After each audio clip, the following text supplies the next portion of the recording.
Mr. Romney and Mr. Ryan are campaigning for women's votes by saying that women need their help. Okay, this is coming from two men who are committed to ending insurance coverage for birth control, who would turn women's health care decisions over to our bosses. Well, as my grandmother back in Texas would have said, any more help from Mitt Romney, and I'm going to have to take in ironing. That was Planned Parenthood President Cecile Richards. Last night, Democrats came to the convention with a clear message. The Republican Party will turn back the rights of women. From equal pay to reproductive health, they painted a dark picture of what a Romney administration would do. In a fiery speech, Sandra Fluke, the woman shut out of a congressional hearing on contraception, told the audience that the choice is clear.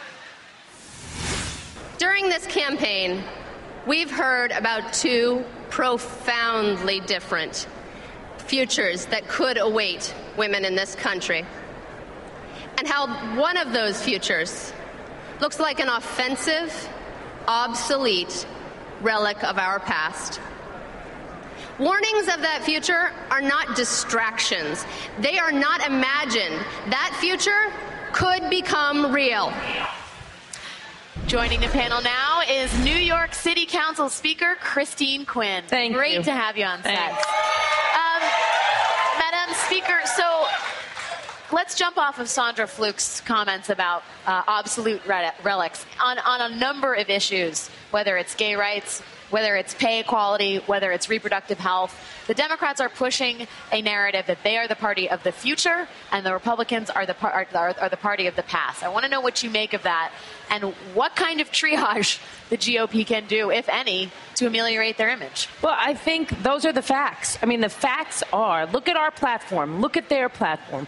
We're a platform that is about including everyone, embracing everyone, saying everyone matters, everyone's family matters, everyone's health care matters. Everyone's personal decisions about themselves matter. The Republicans have a very different perspective. We're going to decide who is in our tent or not.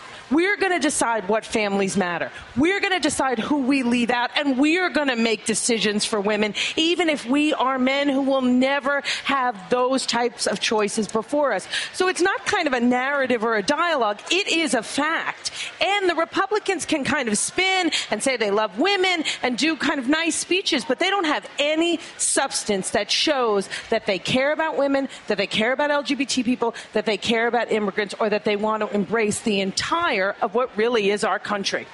Katty, we have the language in the Democratic Party platform that talks about marriage. We support marriage equality and support the movement to secure equal treatment under law for same-sex couples. We support the full repeal of the so-called Defense of Marriage Act and the passage of the Respect for Marriage Act. There is, as the Speaker says, a lot of incredibly inclusionary language that is baked into the party platform. The question for Republicans, I think, is, there is a wing of the Republican Party that is made up of fiscal conservatives that see the direction the party is headed in and say, we have to put the brakes on it. And yet we saw none of that brake pumping last week. In fact, if anything, it was a doubling down.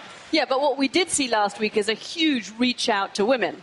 I mean, almost every single speaker that took the stage in Tampa made an incredibly overt appeal to women in the audience, to women across the country, to working women, to mothers, to single women. And it was the mummy convention down there in Tampa. And if you look at that now, it's a snapshot poll, but we came into this convention here in Charlotte with a Washington Post ABC poll showing that Barack Obama's lead among women had declined. So women were listening to the Republicans down in Tampa. They still, of course, have concerns about health issues.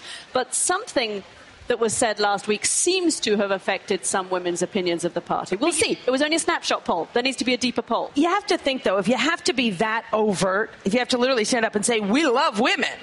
Right. Where's the beef? You know what I'm saying? Sometimes you're that overt when you got nothing. Where's the beef? Let's open this conversation to the men. Yeah. Come on. Where is the beef? Jump in, guys. Mark love women too, right? And look, this is not just on women's issues. The Speaker mentioned, immigration is a huge concern. Hispanic outreach. You saw sort of Hispanic outreach by way of speaking in Spanish at the GOP, but not in terms of any policy specifics.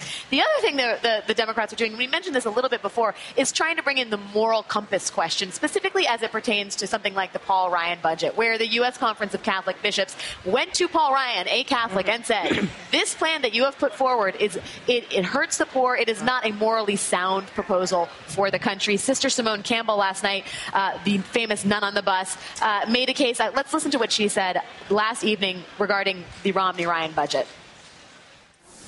In order to cut taxes for the wealthy, the Romney-Ryan budget would make it even tougher on hardworking Americans like Billy to feed their families.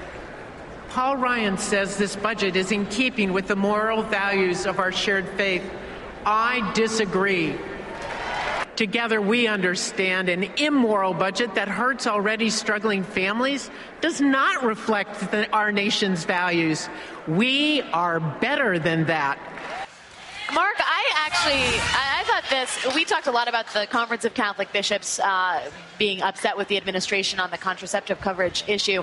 This got a lot less play, and I think in terms of a searing indictment of a plan from the Catholic bishops to a Catholic, it's incredibly powerful. Right, and I think, it goes to the earlier point about marginalization of the opposition, because I think the decision to put Sandra Fluke out there, one, it appeals to a lot of Catholics. I mean, she's a student at Georgetown. And also, explicitly almost, it makes Rush Limbaugh the face of the Republican Party on women's issues, right? I mean, when you think Sandra Fluke, you immediately think of what Rush Limbaugh said.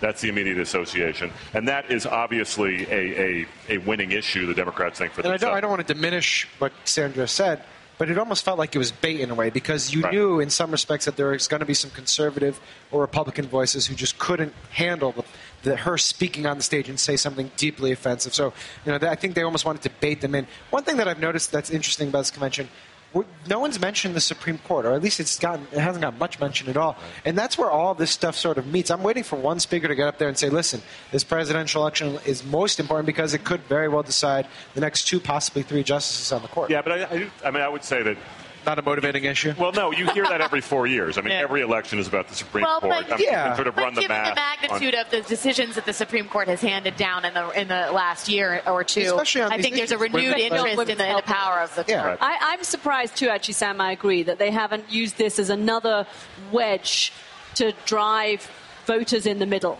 Particularly female voters who might be worried about the kinds of rulings that would come down that would affect their health and reproductive rights over the next 4 years. Sandra Fluke's speech was like Ted Kennedy's Robert Bork speak in many respects, so there are those parallel ties. And I think that you're right. It is about reminding everybody that Rush Limbaugh is the face of the Republican Party on these women's issues, and that Mitt Romney had no response to Rush Limbaugh. And that's the important point. You know what I mean? He had a moment where he could have stood up and just been a dignified gentleman and said, I may or may not disagree on the substance, but we don't treat Americans like that. We don't treat students like that. In fact, we want a government where people come in and tell us what they think, even if we disagree. That's democracy. And he chose to be quiet, and his silence spoke volumes about what he's willing to do to become president of the United States. And we simply can't have someone who's not willing to stand up for Americans and just being nice. My father always told me, it's nice to be nice. We could be able to rally around that. He couldn't even say it's nice to be nice, and that speaks volumes. Thank you to New York City Council Speaker Christine Quinn. Always great to see you.